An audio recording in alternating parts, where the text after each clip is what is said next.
عليكم ورحمة الله. الله أكبر.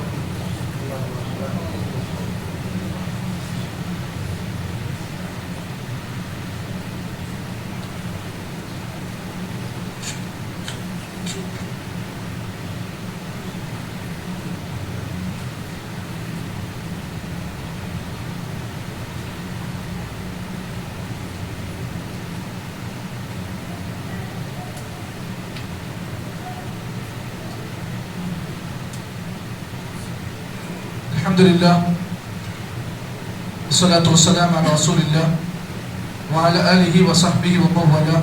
أما بعد، روي البخاري في صحيحه أن حذيفة قال: كنا جلوسا عند عمر بن الخطاب رضي الله تعالى عنه فقال: أيكم يحفظ قول رسول الله صلى الله عليه وسلم في الفتنة؟ قلت أنا كما قاله. قال: إنك عليه أو عليها لجري. قلت: فتنة الرجل في أهله وماله وولده وجاره تكفرها الصلاة والصوم والصدقة والأمر والنهي. رواه البخاري ومسلم. صحیح بخاری اور صحیح مسلم کی ایک بڑی اہم حدیث کو آپ حضرات کے سامنے پڑھا گیا. حدیث کے راوی یہ اللہ کے نبی کے وہ صحابی ہیں جن کا نام حضرت حذیفہ بن یمان رضی اللہ تعالی عنہ ہے. اللہ کے نبی کے صحابہ میں حضرت حذیفہ کا مقام یہ ہے کہ نبی اکرم صلی اللہ علیہ وسلم کی راز کی باتوں کو یہ جانتے تھے اور نبی اکرم صلی اللہ علیہ وسلم راز کی بات ان کو بتاتے، اور جہاں پر بھی قیامت کے تعلق سے جو پیشن گوئیاں اللہ کے نبی صلی اللہ علیہ وسلم نے احادیث میں بیان کی ہیں، ان سب حدیثوں کے راوی حضرت حذیفہ رضی اللہ تعالیٰ عنہ ہیں. حضرت حذیفہ سے روایت ہے، فرماتے ہیں: کنا جلوسا عند عمر بن الخطاب رضی اللہ تعالیٰ، ہم ایک مرتبہ حضرت عمر بن خطاب کے پاس بیٹھے ہوئے تھے. اس سے ایک مسئلہ یہ معلوم ہوا کہ صحابہ اکرام کا یہ منہج ہوتا، صحابہ کا طریقہ ہوتا کہ وہ جب انہیں وقت ملتا تو وہ آپس میں ایک دوسرے کے ساتھ بیٹھ کر علمی مقابلہ کرتے، یعنی علم کے بارے میں باتیں کرتے. یہ صحابہ اکرام کا علم کے شوق کے سلسلے میں صحابہ کا یہ ذوق تھا کہ جب کبھی انہیں وقت ملتا تو صحابہ اکرام مسجد میں یا کہیں اور جگہ بیٹھ کر آپس میں علم کے بارے میں سوالات کرتے. تو یہی چیز حضرت عمر بن خطاب کہتے ہیں کہ ہم حضرت عمر بن خطاب کے ساتھ حذیفہ بھی موجود تھے. تو حضرت عمر بن خطاب نے کہا: ایکم یحفظ قول رسول اللہ صلی اللہ علیہ وسلم، اے صحابہ اکرام تم میں سے ایسا کون سا صحابی ہے جس کو اللہ کے نبی صلی اللہ علیہ وسلم نے قیامت کے قریب جو فتنے آنے والے ہیں، اللہ کے نبی کی ان فتنوں کی باتوں کو کون یاد رکھا ہے؟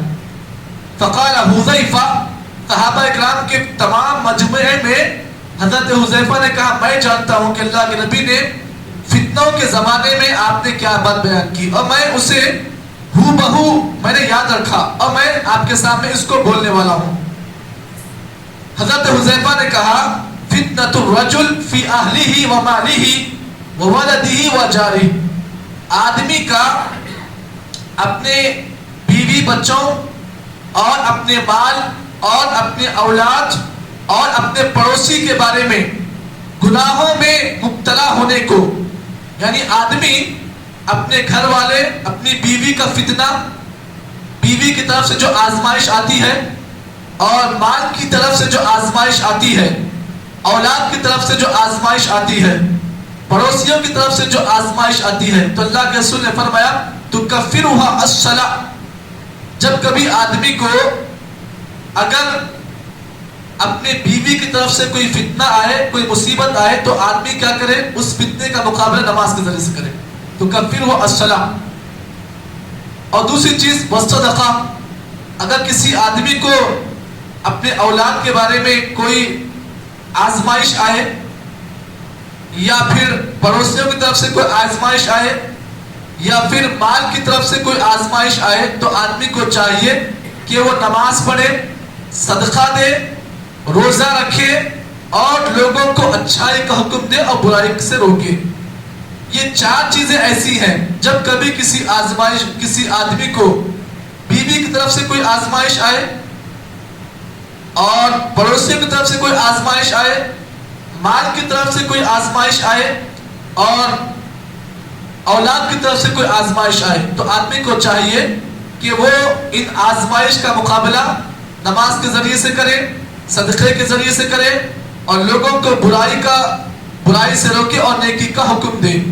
تو اس حدیث کے اندر اللہ کے نبی صلی اللہ علیہ وسلم نے ہمیں اور آپ کو اس بات کی تعلیم دی کہ جب کبھی اگر ہماری اولاد ہمارے لیے فتنہ بن جائے، اگر ہماری بیویاں ہمارے لیے فتنہ بن جائے، تو ہمیں اور آپ کو چاہیے کہ نمازوں کے ذریعے سے اس فتنے کا ہم حل نکالیں۔ جب کبھی فتنہ آئے بیوی کی طرف سے یا اولاد کی طرف سے تو کیا کریں؟ اللہ تعالیٰ کے سامنے 2 رکعت نماز پڑھ کر اللہ تعالیٰ سے اس آزمائش سے دور ہونے کا اللہ سے سوال کریں۔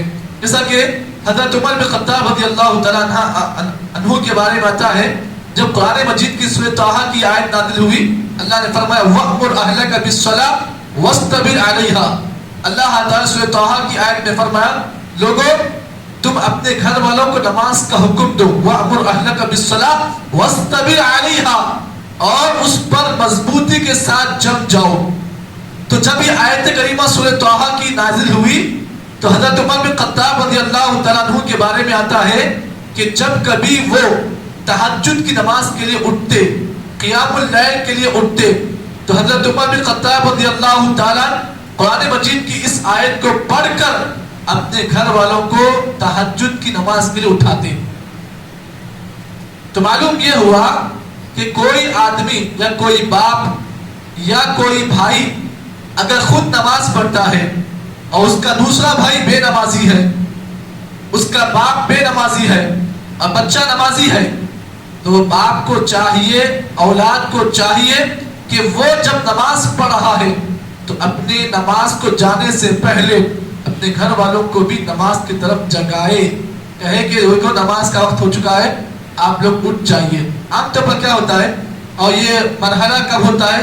فجر کی نماز میں ہی دیکھنے میں آتا ہے کہ جو لوگ بزرگ ہوتے ہیں، جو بوڑھے ماں باپ ہوتے ہیں، وہ تو فجر میں اٹھ جاتے ہیں، لیکن معاملہ ہوتا ہے بچوں کا، جو نوجوان بچے ہوتے ہیں، جو بیٹے ہوتے ہیں، ان کی نیند بڑی دیر سے کھلتی ہے۔ ایسے موقع پر بزرگ ماں باپ کو چاہیے کہ وہ اپنے بچوں کو نماز کی طرف پہلے اٹھائیں، اس کے بعد پھر ان کو لے کر مسجد میں حاضر ہوں۔ یہی منہج صحابہ کا تھا اور یہی منہج اللہ کے نبی صلی اللہ علیہ وسلم کا بھی تھا۔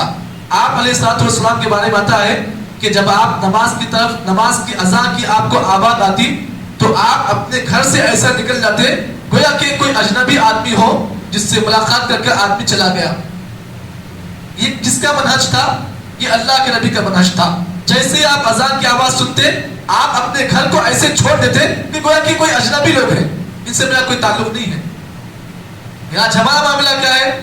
اذان ہوتی ہے، مؤذن اذان اور نماز کے درمیان جو 15 منٹ کا وقفہ ہوتا ہے، وہ 15 منٹ بھی گزر جاتے ہیں، آرام سے ہم آتے ہیں نماز میں سب سے آخری صف، آخری رکعت کو ڈھونڈنے کی کوشش کرتے ہیں، جبکہ یہ اللہ کے نبی کا منہج نہیں تھا، نہ صحابہ کا منہج تھا، نہ تابعین کا منہج تھا، نہ تبع تابعین کا منہج تھا۔ تو ہمیں اور آپ کو چاہیے قرآن مجید کی جس آیت میں اللہ نے جو حکم دیا کہ وَأْمُرْ أَهْلَكَ بِالصَّلَاةِ، لوگوں اپنے گھر والوں کو نماز کا حکم دو، اور نماز کا حکم دینے کے ساتھ ساتھ نماز پر ہمیشگی اختیار کرو۔ اللہ تعالیٰ یہ حکم ہر ایک کے لیے دیا ہے۔ اس حکم میں ماں باپ بھی شامل ہیں، اولاد بھی شامل ہے، اس حکم میں تمام گھر والے شامل ہیں۔ اللہ سے دعا ہے کہ اللہ تعالیٰ مجھے اور آپ کو جتنی باتیں بتائی گئی ہیں اللہ صحیح معنی میں عمل توفیق عطا فرمائے۔ سبحان اللہ بحمدہ، سبحانک اللہم وبحمدک، نشہد ان لا الہ الا انت، نستغفرک ونتوب الیک۔